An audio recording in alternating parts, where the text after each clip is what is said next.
আচ্ছা দাঁড়া দাঁড়া দাঁড়া দাঁড়া যাবা কোথায় যাবে? ওই মুবারকগঞ্জ যাবো। মুবারকগঞ্জ। হ্যাঁ মুবারকগঞ্জ যাবো। সুলেমানের না একটা ছেলে আছে ঘটক বললো, তাই যাই একটু দেখি আসি ছেলেটা কিরকম। ও আচ্ছা আচ্ছা, তো যান হ্যাঁ, দেখি দেন মেয়েটা। হ্যাঁ আজকাল তো আর ছেলে ভালো ছেলে খুব কষ্টকর, বুঝ যাও। এই খোকন আমি ঠিকানাটা জানি। আচ্ছা কি মুবারকগঞ্জ? হ্যাঁ হ্যাঁ মুবারকগঞ্জ। ওই মুবারকগঞ্জ সুলেমানের চেনো? হ্যাঁ চিনবো না কি? মানে চিনি, সব ঠিক আছে।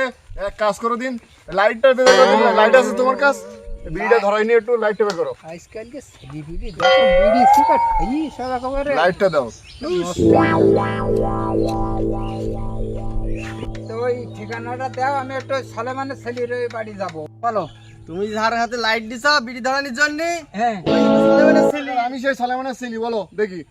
তুই সুলেমানের ছেলে? হ্যাঁ সুলেমানের ছেলের সাথে আমার মেয়েটা বেদো বলে, তাহলে তুই সেই বেয়াদো যে মুরব্বীর কাছে লাইট নিয়ে সিগারেট ধরাতিছে। আমি এলাম আমার মেয়ে বেদো তোর সাথে শালার পকাইছি। যা যাবো না বেগুন তুলিতে।